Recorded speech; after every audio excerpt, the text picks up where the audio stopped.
And we're back like we never left. Oregon fans, what's going on? How we living? Thank you so much for tuning in to another episode of the Ducks Dish podcast, your premier podcast on all things Oregon football and recruiting. Just in case you're new here, I'm your host, Max Torres.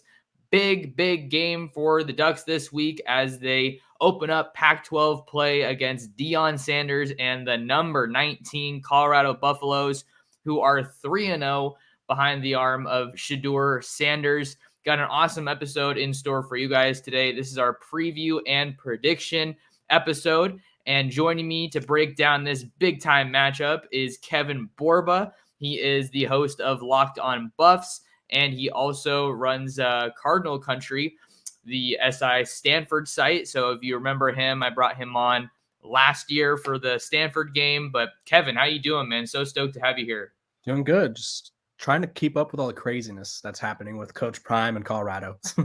Yeah, it must be a super fun time. You know, lots of busy stuff going on for you. I know you got your hands in a whole bunch of different things right now, so we definitely appreciate you taking the time to chat with us and just give us some of your insight on this week's game. So I think a good way to kind of wade into these waters and open things up is just kind of give me some of your thoughts on the vibe around the Colorado program right now. You know, how are the fans feeling? How do you think the coaches and players are feeling going into this matchup against the Ducks? Yeah, I think the fans are through the roof excited. They haven't really had many reasons to be excited about Colorado football in the past decade or so. They are like literally through the roof. They think which I think Colorado is now viewed in a different light. I think prior to the season, everybody was like, they're going to be a cute story. They're going to win 3 games. It'll be fun. But now I feel like there's Pac-12 championship contender talks. Like maybe they'll make a push. Maybe they won't. Who knows? But they're in the discussion. And so this Oregon game is kind of like their first, I won't say their real test because I think they've been tested every week in one way or another. But I think it's their most important test up to this point. Yeah, so the Buffs are 3-0 in this one so far in the season, I should say. Wins over TCU, Nebraska, and most recently Colorado State in that big rivalry last week. Thrilling double overtime win for the Buffs. So they're coming off an emotional high. I know sometimes people talk about that factoring into games, and Oregon has just on the other side of things, they're 3-0 as well. Couple of pretty big blowout wins over some easy opponents, I think people would categorize with Hawaii and Portland State, but certainly passed their first big test going on the road out to Lubbock for a win over the Texas Tech Red Raiders. So I think they're kind of just keeping their heads down, and trying to handle business as usual. I think Dan Lanning said earlier this week, play the game, not the occasion. And that's certainly the kind of tone of the fan base, I feel like. Just excited about this game, no doubt. But I think a lot of Oregon fans, from what I can tell, maybe think that Colorado could be in a little bit over their head just with how confident they are going into this matchup. Because I feel like that a little bit, and we'll get into it later on with our prediction. But I don't think that Colorado's seen a team like Oregon, certainly not so far in 23. Yeah, and I think you can make the argument the other way around. I think Oregon really hasn't seen a team like Colorado. They saw Texas Tech, which has been your guys' biggest test so far, but right now Texas Tech, they've lost to Wyoming. They obviously aren't off to the hot start that they were projected to be, the Big 12 dark horse, and so that's been your guys' toughest game. And I would say Colorado's offense, let's just put it this way, is way better than Texas Tech's offense. I think Colorado has one of the best offenses in the country, and so that's going to be a good test for our Oregon defense, who's kind of skewed their numbers a little bit by blowing out Portland State by 76 points or whatever it was, and Hawaii by 45 or whatever it was. So I think this will be a great test for Colorado's offense, and Oregon's defense. Totally agree with that one. One of the bigger developments that have come out of Boulder heading into this game. Let's talk a little bit, Kevin, about Alton McCaskill, the Houston running back transfer. He's a sophomore out of Conroe, Texas, Oak Ridge High School.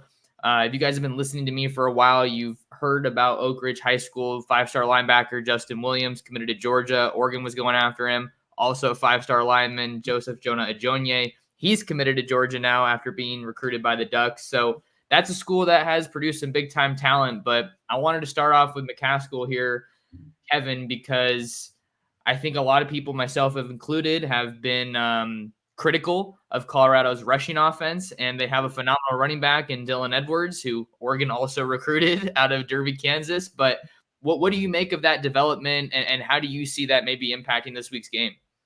Yeah, I wanted to pull the stats up here on my phone. I think that could be a game changer for Colorado's offense because realistically, they've been winning all these games while averaging, and this is including sacks from the quarterbacks. They're averaging 2 yards a carry, and they have 183 yards as a team. Where I think Alton McCaskill, and you mentioned Dylan Edwards, he's been great. He's had nice moments. I think Dylan Edwards' future is kind of in the slot as a receiver. He's really tiny. I don't think he's a between the tackles every down back. We've seen guys like Deuce Vaughn do it, but I just don't know if that's in store for Dylan Edwards. So I think maybe moving him out as a slot receiver could help.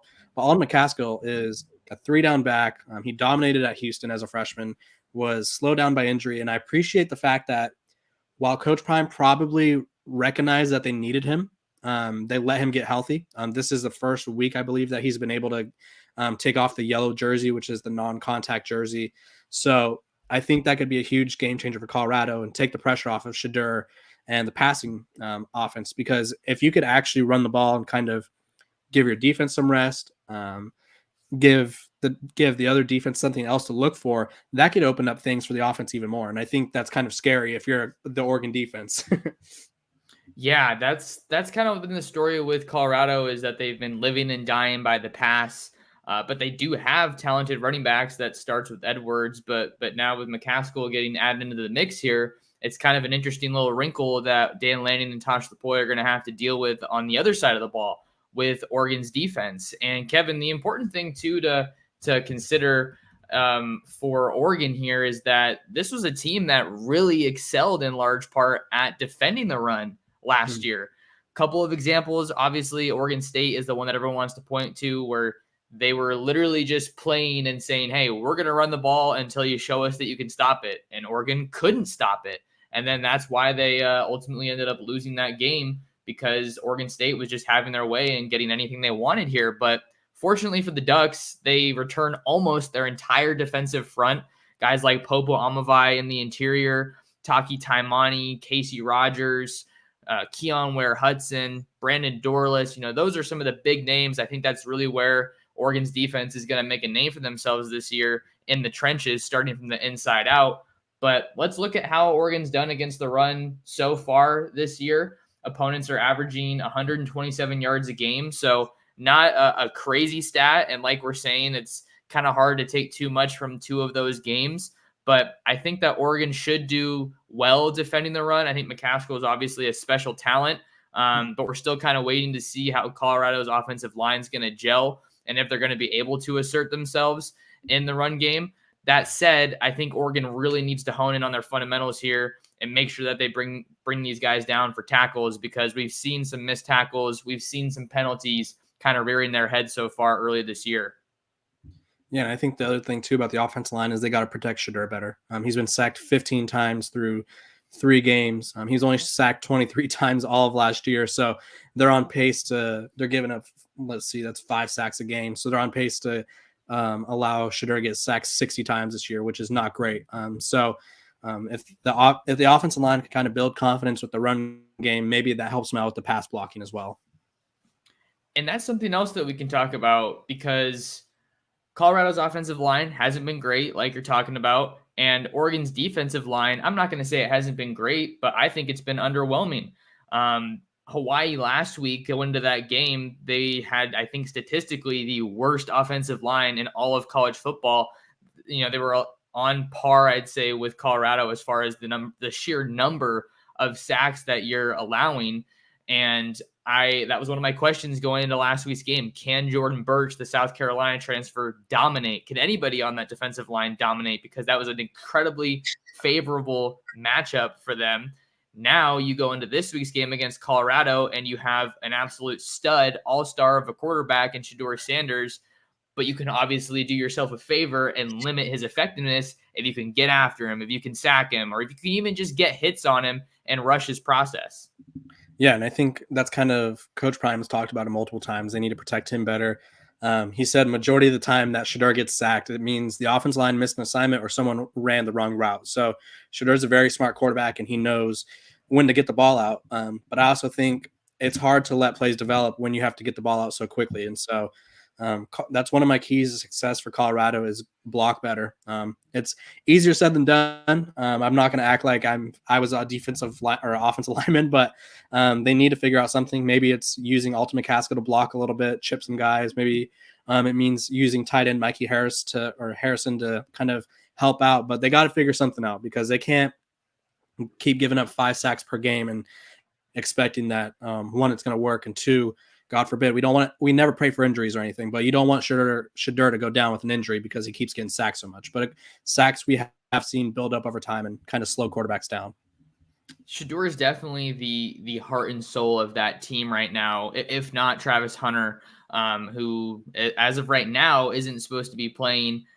First, I thought it was a lacerated liver, and then I saw it was a lacerated kidney. So either way, it's not a good injury after taking that late hit last week. Yeah. Part of me, I don't know if it's just because it's Dion, but like part of me thinks like in the back of my head, what if this dude does play on Saturday, like just a major curveball? I'm sure Oregon's thinking about that to some degree because they've been game planning for this game for weeks. But that would certainly be an interesting wrinkle if number 12 is out there on Saturday. Yeah, he's supposed to be out for, I think, like 3 to 4 weeks. Yeah. Yeah, with the lacerated liver. I've never heard of that injury. Like, I know that's a possibility, but I've never heard of that happening in football. I don't know how that happens. Yeah, like I didn't realize that was like a possibility, I guess, which sounds really stupid to say, but yeah, he's a huge loss. I think the offense is better suited to do well without Travis. Not because he doesn't have an impact, but just because they have guys like Xavier Weaver, Jimmy Horn Jr., Tavares Dawson, and they have like Dylan Edwards as well. So they have a lot of guys that could contribute on offense. It's the defense where I'd be worried about. The defense is kind of, we saw it against Colorado State. Colorado State kind of torched them. They had 3 receivers go for over 100 yards. Same thing with TCU. They had some big plays on corners not named Travis Hunter. So tough loss for the defense. Tough loss in general, because anytime Travis Hunter's on the field, he's a play away from changing the game. And so now Colorado loses that on both sides. You're basically losing 2 players, unfortunately, for Colorado, is what it comes down to, because he's a 2-way player. So you're losing like a stud on offense and a stud on defense, which is really crazy. Yeah, let's slow it down for just a second. I liked what we were doing as far as the Oregon defense against the Colorado offense. That's usually kind of how I like to do it, but we'll roll with it and see where it takes us. But I wanted to add another note on Oregon's defensive line and their pass rush. Another good development for the Ducks here is that some of their young guys have really been standing out early. Mateo Uiagalelei, the true freshman out of St. John Bosco and Bellflower, he's been one of the biggest success stories early on. Almost had his first sack against Tyler Shuck and the Red Raiders a couple weeks back. But Tatum Tuioti has been a really nice addition for this Oregon defensive front, son of Tony Tuioti, Oregon's defensive line coach. And I think he kind of flew under the radar coming out of Sheldon High School in Eugene, but wasn't a highly rated guy, super highly rated. So he's looking good. Blake Purchase is looking good. And I think that part of that kind of plays into this bigger frame, this bigger theme, I think, in this game, Kevin, that we can kind of get into, is just Oregon's depth. I feel like that's certainly a department that Oregon holds the advantage over Colorado, but maybe these guys are able to just keep it rolling and you don't need to dig into your depth, but you see an injury like Travis Hunter and you're going to have to. Yeah, I think especially the biggest thing that Colorado's working with to cover their lack of depth is Sean Lewis's offense, regardless of what the defense is. I think it's a great combination as well, too. Like you're talking about the Oregon depth on defense. The Colorado offense goes so fast that you're not really able to substitute. And so whatever 11 guys are on the field for the defense are typically the 11 guys that stay on the field. And I think that's kind of Sean Lewis's genius at play, and which is why he's one of the most coveted coaches right now in college football for the next round of head coaching hires. He doesn't allow for defenses to take advantage of their depth. Like obviously you could switch out players the next drive, but if Colorado's charging down the field and say Jordan Birch needs a sub, Jordan Birch isn't getting a sub unless they try to sub guys off, and then Colorado's obviously going to get them on a illegal substitution or whatever it may be. So that's kind of their counter for their lack of depth, I would say. And not a lot of people realize that because you don't really think of speed and not allowing people to substitute as a counter for depth, but it really is because say Mateo and Jordan Birch, for example, since we've been talking about them, say they're both tired, they're giving the coach the head tap, like, coach, I need someone. Well, Colorado's already going to be setting up, ready to run another play. So it's like, you better buckle up and find your second win because you're not coming off this drive. So I think that's kind of like their counter. And I am interested to see how Oregon combats that and how they kind of snap count these guys. But better buckle up, Buttercup. I don't know why that popped into my head. I just thought that was funny. But no, that's a really good point, Kevin, because I think Oregon more than anybody would probably know that because that was kind of the whole idea with the blur offense with Chip Kelly all those years ago. Not necessarily to make up for depth, but just taking advantage of that tempo. And that's something that's been asked about earlier this week, throughout the week in press conferences out of Eugene, is just kind of how you're going to counter that tempo, because that's something that Colorado's been using to their advantage. And it hasn't, at least recently, been something that Oregon has done a great job of dealing with. I think we saw that in the Texas Tech game numerous times last year, that when guys just straight up aren't set, you're trying to get communication, you're trying to get guys in the right spot. Hey, who's got this guy? Who's got that guy? So that is certainly something to keep an eye on here. And I know that Oregon and Dan Lanning are well aware of Colorado's tempo and how they're utilizing that. So that's a great point that I love that you brought up. Let's talk a little bit more about these wide receivers, man, because Xavier Weaver and Jimmy Horn are both really some huge success stories for the Buffs early on. Weaver is actually leading the team with 25 catches. I guess Horn has 26, and Weaver has 25, according to Colorado's website here. But 386 yards for Weaver, 247 for Jimmy Horn. And these transfers from South Florida have really wasted no time making an impact in that offense. Yeah, and I have a lot of South Florida ties. So when they transferred, I was like, okay, give me the scoop on these guys. Like, tell me. And so at first it was Jimmy Horn. He was the one that was in Boulder for spring and everything. He was the first Colorado player to earn his number under the new staff. And he has pure speed. He's kind of had a great story going around. His father is currently incarcerated. And so Coach Prime has been really supportive of him. And that was actually the pep talk he gave him during the Colorado State game was, hey, your father's watching you. And he wants to brag to the people he's with that they want to see you do great. And so Coach Prime's a great motivator of these guys. But it's Xavier Weaver, who more people told me was like, Jimmy Horn is a game-changing, he has game-changing speed, great route runner, whatever it may be. But Xavier Weaver was the one at South Florida that left as one of their most accomplished receivers of all time.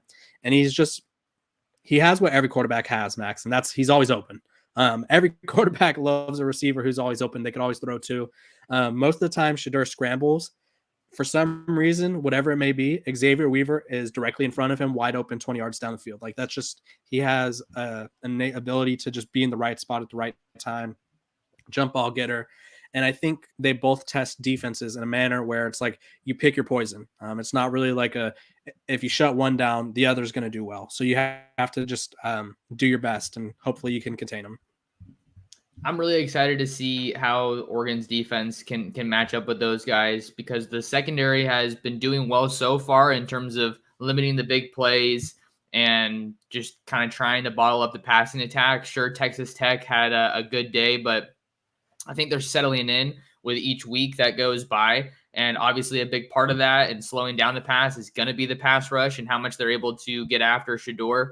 And then the back end has to take care of their responsibility with some solid coverage. I think Kyrie Jackson and Jaleel Florence have been the early stories for Oregon at corner this year. With Kyrie Jackson coming over from Alabama, he's made a strong impact early, has an interception in back-to-back games against Portland or Hawaii and Texas Tech. So he's getting a good feel. I think he's kind of settling in a little bit more after that pass interference call into the Texas Tech game. That was just like, I was watching that, Kevin, and I was like, what the heck is going on here? It was literally as if he just said, oh, I'm out of position, let me hit this guy and just prevent the touchdown, which I guess I could see being, a thought process, but that's why he's on the field and I'm not on the field. I can't relate to that.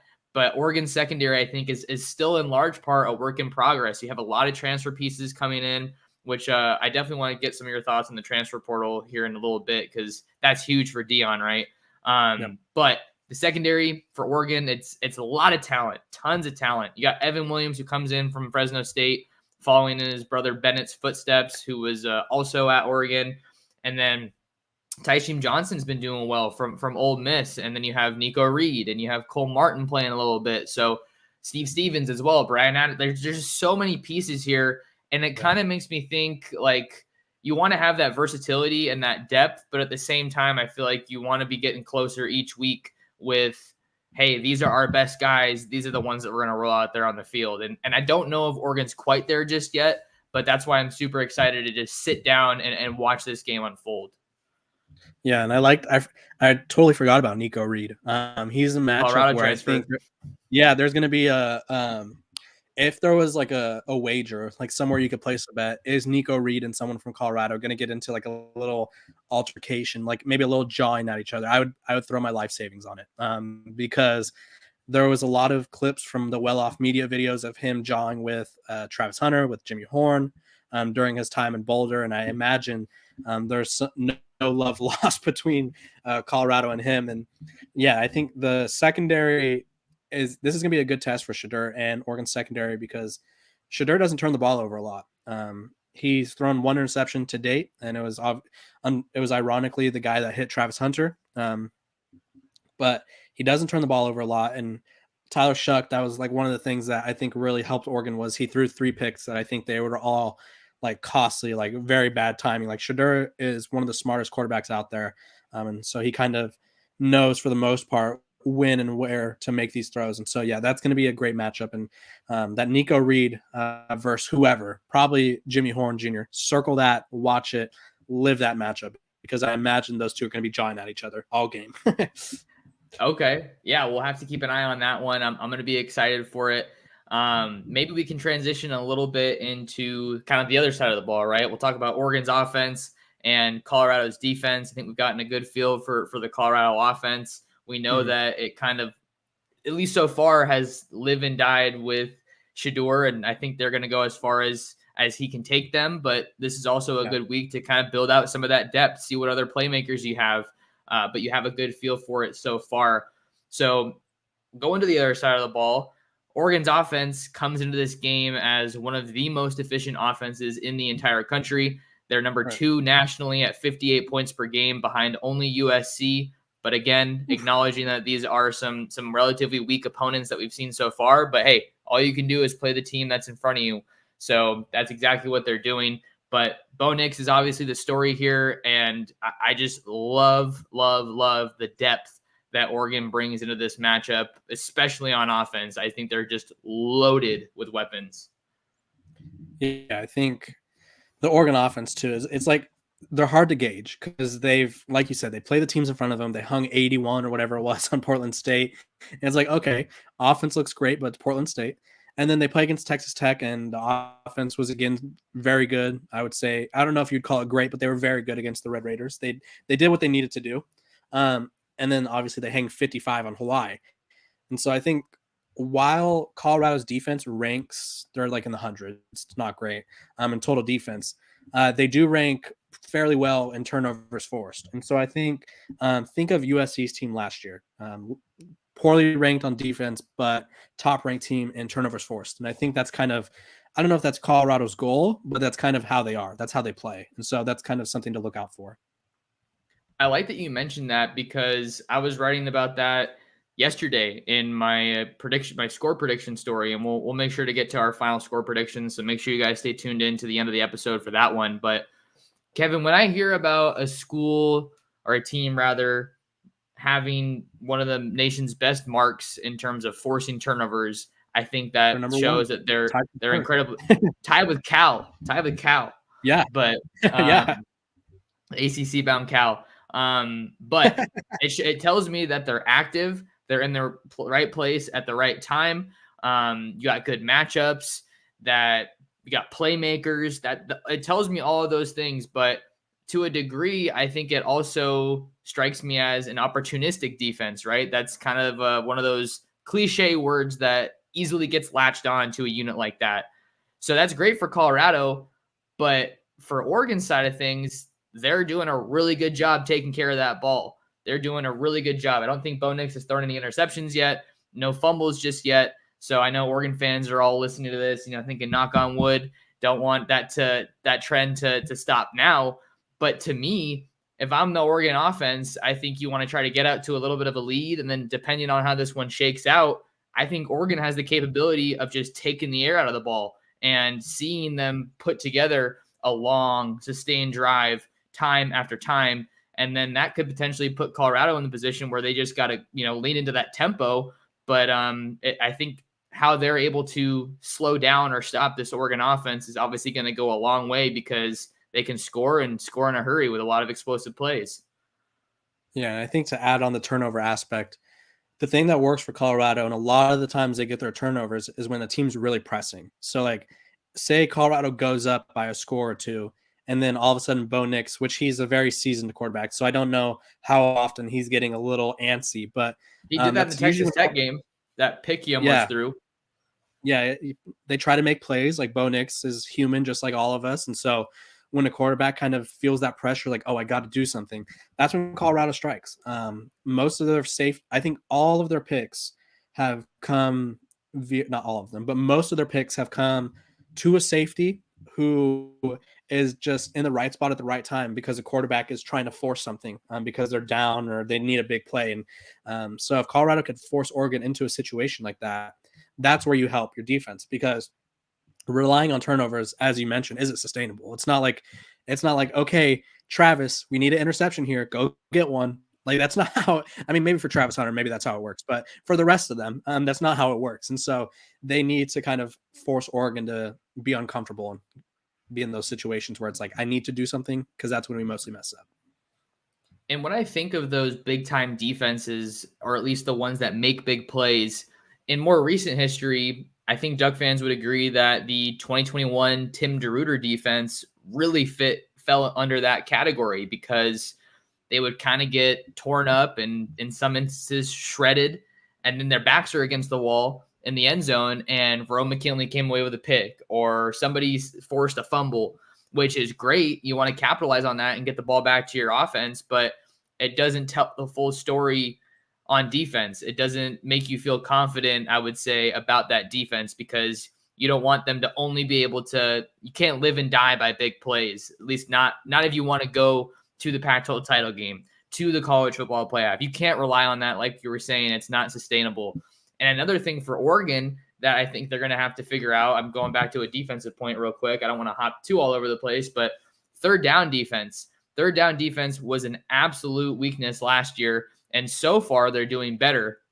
But that's going to have to be something that comes to mind and that they key in on against Colorado, because like I was just talking about with long sustained drives, you can't have too many of those, even though we know that Colorado is known for their speedy offense, their tempo offense. If this one's a close game, those long sustained drives could be really tough, because at one point you could be saying to yourself, if you're Oregon, hey, we want the ball back to the offense, just score already. It's kind of how it feels sometimes if those games come into crunch time in the final quarter. Yeah, I think for Colorado too, I was looking at it while you brought that up. That's a great point. They ranked 33rd in the country in third down conversion percentage. They are a team that, when they're back against the wall, and I think it's a credit to Shedeur Sanders, he's clutch. Like, I don't think there's a better term for it. You look at the last drive of the game, they were down by 8 points. They had like a minute and a half left and 98 yards to go down the field, and he kind of has this feel where it's like, if the ball's in his hands with time running out, I trust him. It's like Bryce Young last year against Texas. Texas left, I think it was like a minute or so on the clock, and Bryce Young has the ball. Like, you just knew that Bryce Young was going to lead Alabama to the score. That's kind of the feeling around Shedeur. So if the Ducks can if the Ducks can get Colorado off the field, that'd be huge for them. Yeah, to just kind of go back to that point, Oregon ranks number 29 in the country in third down defense, third down conversion percentage for defense. So 29, so 31.7%. That'll be interesting to kind of see how they go back and forth on that. But to hop back to the offensive side and talk about Oregon's offense against Colorado's defense, I think another reason you got to be confident here if you're Oregon going against this Colorado defense. Colorado came away with a win last week. Like, I don't want to take anything away from that, but we got to look at some of the numbers here. They allowed Kevin 367 passing yards to a true freshman quarterback. And I think that could be telling. Maybe he just showed up in a big time game, but they were also able to get after the Colorado State quarterback, Braden Fowler. I don't have the whole name on the screen. Braden Fowler Nicolosi. Hyphenated names. So he had a crazy game, even though he threw 3 picks. I mean, you can't ask for too much from a true freshman, but he lit up Colorado is the case in point, even though they did get a couple interceptions and Shiloh Sanders had a pick 6, but Colorado was able to get after him and they got 3 sacks, but pretty confident in saying that Oregon's offensive line is better than Colorado State's. But that being said, it is still a group that is kind of trying to get to that next level. I feel pretty confident in the group that they have. Jackson Powers Johnson leading the way at center. You got Josh Connerly Jr. at left tackle, Ajani Cornelius at right tackle. So this is a good group, and I think that keeping Bo Nix clean and helping pave the way for the ground game, which I think has to be a priority here. You got to get off to a good start running the ball. I think that those are some of the things that jump out to me as well. Yeah, and I think especially, and you talked about it, Colorado State exposed them. I think that was kind of the first time this season. TCU did decent in the air, but TCU it was like a shootout, so there was a lot of throwing. But that was the first time I would truly say that someone figured out how to shred that defense through the air. It was just crossing routes to death. Like, they were basically only running crossing routes, and Colorado was just kind of in this bend, don't break defense, and they were bending. Let me tell you, they were bending all right. And they were, just burped. Colorado can't allow for Troy Franklin to get into open space. They can't allow for your transfer. I think he went to Western Kentucky, right? If that sounds correct. And Trayshawn Noah Whittington. Trayshawn Holden went to Alabama. Yeah, Trayshawn from Alabama. And then there's another one.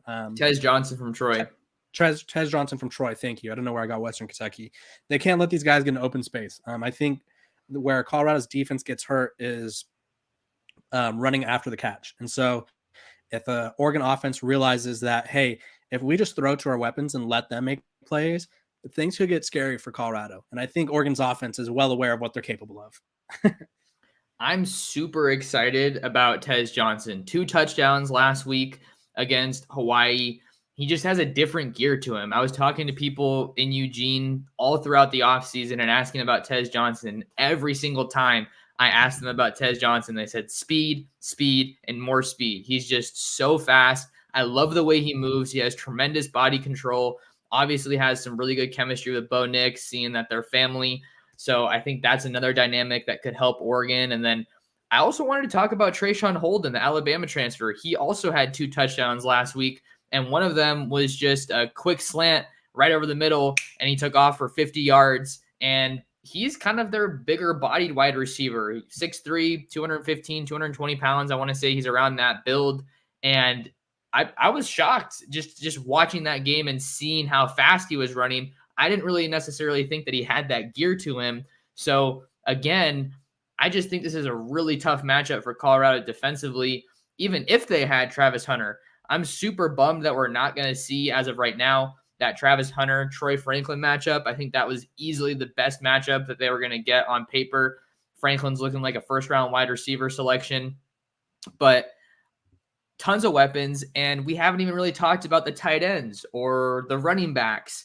I think that Oregon definitely has a bona fide 3-headed monster out of the backfield this year. Bucky Irving is incredibly creative and tough to bring down. Noah Whittington is looking like a blur despite putting on more than 10 pounds to his frame this offseason. And then Jordan James, the true sophomore, is really picking up where he left off last year, building off of a bigger role as the 3rd down short yardage back. So if Oregon can slug him in the mouth, I think, punch him in the mouth with a strong running game, I think it could kind of get out of hand. Yeah, and I think there's a lot of great points there, and this is going to be the truest test for their defense. Because realistically, it comes down to can the defense slow down Oregon? And chances are that they're probably not going to slow down Oregon unless they completely improve. Like, they have been improving. I think that's kind of the crazy thing. The stats don't show it. The defense has been improving in certain categories, like their tackling's gotten better. It's in certain ways, certain guys at least. There's definitely been some plays where it's like, oof, that was ugly. But that's where it comes back to the offense. Is like, can Colorado match them score for score? Because I think that's what's going to come down to. Even Deion Sanders, he went viral yesterday for his Bleacher Report interview because Shiloh Sanders wanted the defense to start in overtime, and they chose to go with the offense. And he was like, "You're not going to have the defense go out there."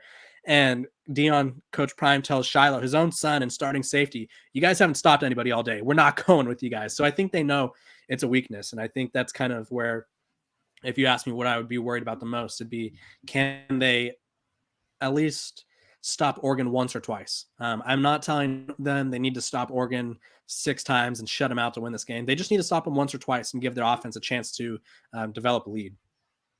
And that's why I think it's so important. Whoever starts with the ball here, if Oregon starts on defense, you got to get a stop. If they get the ball out of the gates, you got to deliver a touchdown.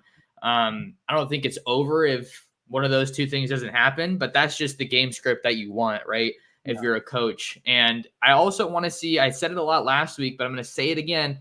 I want to see more from the tight ends. Terrence Ferguson is, I think he could very well be the best tight end in the Pac-12, but we just haven't seen a whole lot of him this year. So I want to see him utilized more. He is a tremendous talent. He was number 2 on the team in touchdowns last year. Patrick Herbert, he's rocking and rolling. I think a lot of the times when he's getting the ball, it's in impactful moments. He's a guy you can turn to move the chains, just kind of a bowling ball guy that is hard to tackle. And then we saw a little bit of Kenyon Sadiq last week against Hawaii. He had a little kind of a fly sweep. Even though he's a true freshman, I think he could prove to be valuable in this game just because he's fast. He's a playmaker. Definitely filled a little bit more of that wide receiver role for his high school. I think it was Skyline coming out of Idaho, but I just think that there's so many pieces here on this offense that Will Stein can get super creative. I think this is kind of his first test. Not that Colorado's defense has been phenomenal, but you're going against some pretty talented pieces from the transfer portal. You were talking about the rushing defense. Colorado's averaging their opponents are averaging 195 yards on the ground per game. Again, that doesn't tell the whole story through 3 games, but I think that Oregon has always been a team that has the run as their bread and butter. So if they can get that rolling, I think it's just going to go a long way in opening up the rest of the offense and keeping that defense on their heels. Yeah, there's really like, it's hard to explain because it's like they have made good plays, but this defense just they need to rely on the turnover. And we talked about it. And that's kind of like my only solution until I see them improve, because they could get to the quarterback. They've gone to the quarterback every game. They've stopped people, but at the end of the day, they just need clutch turnovers. And that's really hard to rely on because that's like, it feels like in basketball, if you were like, okay, we need you to make 10 threes a game, do it. Like if you're Steph Curry, he probably could do that. But is Steph Curry actually making 10 threes a game? No. So it's like a big ask, but that's what they need. Unfortunately, that there's no hard-hitting analysis there, but that's what it comes down to. Yeah, and again, I want to make sure that I'm communicating this point. I think that Alton McCaskill is a tremendous weapon for them on their offense, but we just haven't seen him this year, so we don't necessarily know what to expect. He could go out there and get completely shut down and turn in a dud of a performance, as kind of has Dylan Edwards running the ball. I know he's really good catching the ball. Or he could go out there and just put on a complete show. I don't want to come off as a homer. I just am confident in what Oregon's going to be able to do. Let's get to some of these comments. We've got about 10 minutes left with Kevin here, talking with Kevin Borba of Locked On Buffs ahead of number 10 Oregon against number 19 Colorado. We got Blaine with a comment here. The way I feel is let's play it on the field. I can't stand all the craziness with people who are supposed to be professionals and adults. Fans are supposed to be nuts. Yeah, there's been plenty of drama and hype around this game. And I feel like part of that kind of has to do with the access that Deion gives to the program. I think that definitely spurs a lot more emotions and storylines and everything, but it also plays into this is the perfect time for him to come to Colorado because he has there's never been this much attention on that program ever. I don't think there's ever been this much attention on college football. Let's be honest. It's kind of crazy to say, but if you look at college football throughout every era, it feels like most of the time teams get popular is towards the end of the season. LSU, they were popular throughout the year, but then when they made it to the playoff, they were like the huge thing.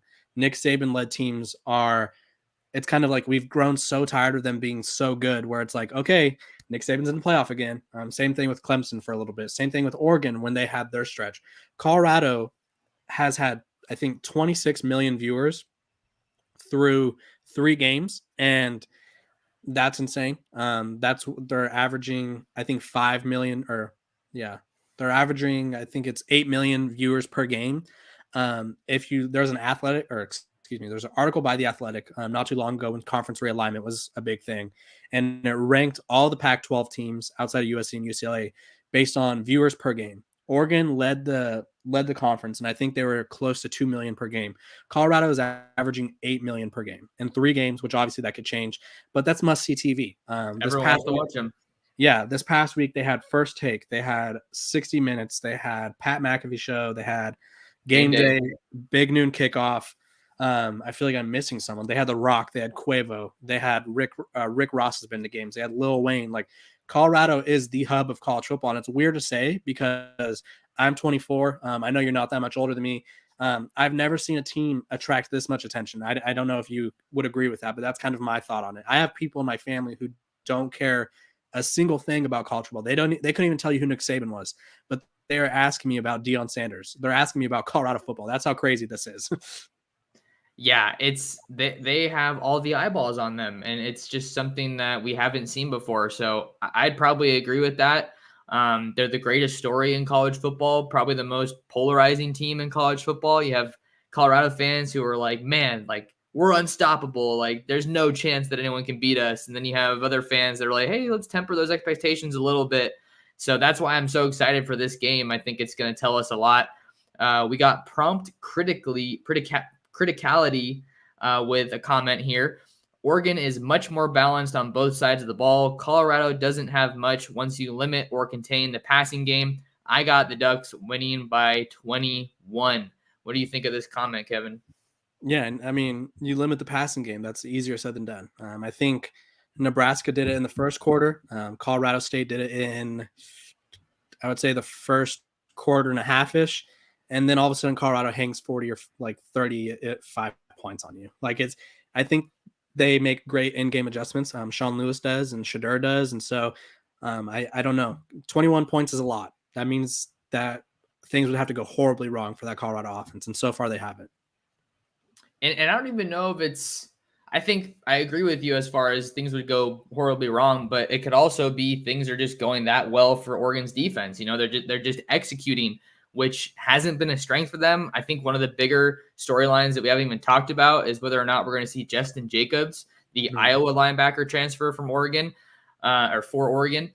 He hasn't played yet this year through 3 games. So I think that has been an interesting development. He played in the spring game, but is this the right game to kind of put him out there with so many eyeballs on them and so much attention?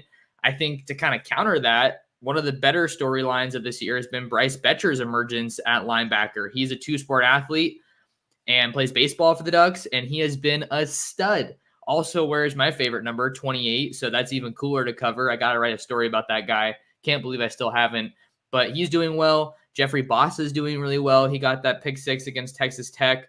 I think that you're starting to see that depth at the linebacker spot really thrive. Jamal Hill as well has been a really big piece in that Texas Tech game. So we'll have to see if he's able to go. I know we're kind of talking a little bit about the score prediction here. So how about we get into that as we kind of start to wind down, Kevin?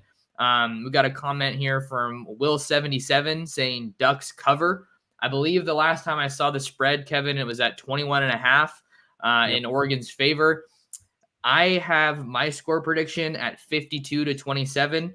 I wrote that yesterday on Ducks Digest. I'm doing all right so far, if I got to say so.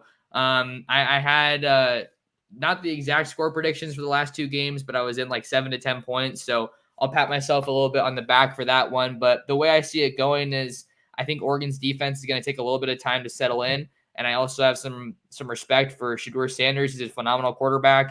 And I love those receivers in Weaver and Horn. So I think that Colorado is going to get some points, but Oregon's depth is definitely superior, and I think that they have a lot more firepower than the Buffs are going to be able to handle. And Oregon's at home. They play their best ball at home, and they've scored at least 30 points in all of their games. So that's why I'm pretty confident that Oregon's going to be able to win. I could see it being close for a while, but I see Oregon pulling away in the end. Yeah, I'm going to upset the comment section right now. I'm 1-2 on my predictions. I predicted them to lose to TCU, was wrong about that. Predicted them to beat Nebraska by double digits, was right about that. And then I thought they'd blow out Colorado State, and obviously it took 2 overtimes to do it. So with that being said, and the fact that this is kind of like an enigma of a season, I have Colorado winning 42-37. I know it's crazy. I'm just going with the strategy of going against my instinct, because my instinct has been proving me wrong. So I'm just going to throw that out there, and I feel like maybe it's time to I guess we'll find out. Deion Sanders has proved me wrong multiple times already, so maybe he'll prove me right this time. I'm going to follow up with one more question before we get you out of here, Kevin. Yeah. What's the biggest thing that Colorado is going to have to do in order for that to happen, in order for the Buffs to pull off the upset here? If you got one thing. The defense needs to eliminate the run game, or not eliminate. That's not going to happen. Let's be real. They need to slow down the run game and prevent Bo Nix from hurting them with his legs, because Bo Nix is, I would say, the most gifted runner they've faced so far. Jeff Sims had a huge run against from Nebraska, and they went away from him running the ball. If Oregon just really dials or hones into running the ball, whether it's with Bo Nix or the running backs, that could be a huge issue for Colorado, and your score would probably be more likely than mine. But if Colorado can kind of limit the run game a little bit, maybe then my score comes true. All right, we'll have to see. This is why we got to play the game, right? Oregon kicks off against Colorado at 12:30 on ABC on Saturday. It's going to be packed out at Autzen. Ducks are going to be wearing color-changing cleats. There's so many storylines here. We had a freaking chameleon in the uni drop video, so there's so much excitement around this game. And I'm going to have another episode for you guys talking recruiting, because I didn't have one yesterday. Just got too into the writing, so I had to make up for it. But before we get out of here, Kevin, where can people find more of you and what you have going on? I know you got a bunch of stuff. Yeah, you could find me at Kevin_Borba on Twitter. And then go find me on Athlon. I'm covering the entire Pac-12, the Big 12. Chances are I probably write about a team that you care about, so go check that out. That's kind of what I say. And then obviously Locked On Buffs is where I have a daily podcast about Colorado, where I'm talking about all the craziness every single day. There you go. Well, make sure you guys lock in with Kevin. If you want to find more of me, important to follow me on the social medias. We got Twitter and Instagram at mtorresports. I'm on YouTube at Oregon Football Max Torres. So make sure you like the video and subscribe to the channel. Kind of been popping off this week. Loving the support I'm seeing from you guys, and I just want to keep it going. So also make sure you're reading all my stuff. DucksDigest.com. Going to have full coverage of this game. Going to have my guy Darby Winter taking photos out at Autzen Stadium. So it's going to be a fun one. Big thank you to everyone watching and tuning in. Big thanks to Kevin for coming on. And we will see you in the next episode of the Ducks Dish Podcast.